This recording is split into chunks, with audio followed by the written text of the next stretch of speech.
In Bangladesh, more than 4.1 million people are employed making clothes, mostly women. But because of the coronavirus pandemic, many now fear they could lose their jobs.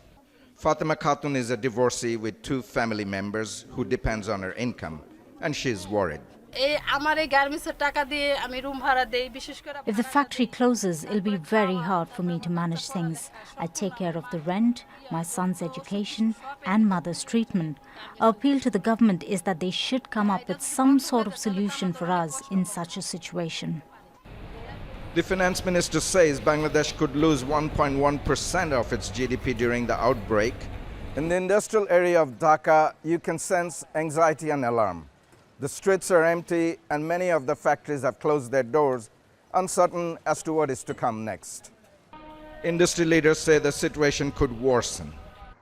Out of the 4,200, only 880 factories have so far reported losses of $2.94 billion. So you can well imagine the impact. We'll be stuck with the goods. There will be no payment. We have no certainty, no assurance from any buyer that they're going to be taking it. And also, all our liability for our fabric and accessory, everything's piling up as well. So the immediate impact is basically the workers' lives. The garment manufacturers and exporters has urged its members to consider shutting their factories to limit the spread of the coronavirus. But those who plan to make personal protective gear to fight the pandemic can remain open, ensuring workers stay safe. We feel that as long as they are in the factory, they are safe. Our factories are maintaining safety in all aspects. Before entering, everyone has to go through all hygienic procedures of hand washing, etc. Economists and business experts say the government must allocate funds to help those who become jobless, especially if they are on low incomes. Prime Minister Sheikh Hasina has announced plans for a stimulus package of $589 million for the industry to overcome the fallout. But for those who live from one paycheck to another, that seems to offer little immediate relief. Let's speak to Tanvir Chowdhury, who joins me now from Dhaka. And of course, that story has slightly developed since you filed it, because we believe that some businesses do want to open up. And I suppose needs must if families have to be fed.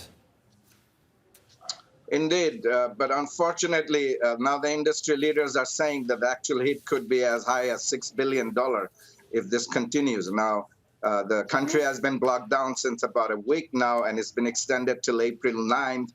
And what we know that the Prime Minister has put a plan for a stimulus package of $589 million. Now, that may be coming later, but right now a lot of these workers are living paycheck to paycheck, and probably 1 million plus worker will lose job. What the industry and the government is saying is that you can stay open if you have order, otherwise you should shut it down. There are a handful of industries that are actually still maintaining the factories open because they're making masks and protective gears, handing them out free to the healthcare workers and the poor segment of the society. But it's probably going to prolong here in Bangladesh, and the extended holiday, what the government is saying, rather than a blockade, has been enforced by the army and the police. The streets are empty. Most of the businesses are closed, only except for the essential services. So, of course, that actually gives us an idea of the capital. Bangladesh, obviously, is a country of millions. How is the message getting across from government officials across the country about the pandemic and how important it is to stay safe? Well, there have been a lot of public service messages, including to media, as well as, government health workers, the military, the police. Now, you have to realize this is a country of 160 million people, one of the most densely populated country in the world. And out of that, only 1,600 people have been tested so far, which is dismally low. Critics and media are saying that the actual figure could be much higher. Enough tests hasn't been done. Only tests been done on those who came from abroad in last 35 or 40 days. That's about 400,000 people came from abroad.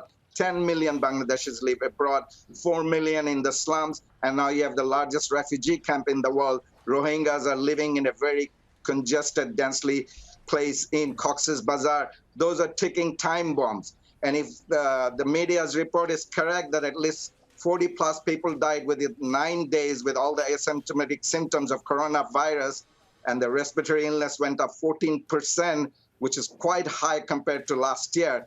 These are bad signs, and it is spreading to community level.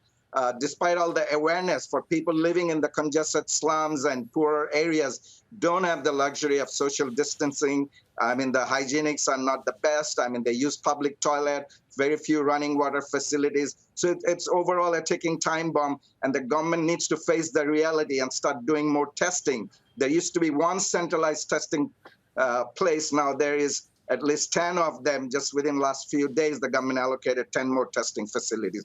So things are looking quite dismal, and major challenge ahead for the government and the country as a whole. Tanveer Chowdhury in Dhaka, thanks very much.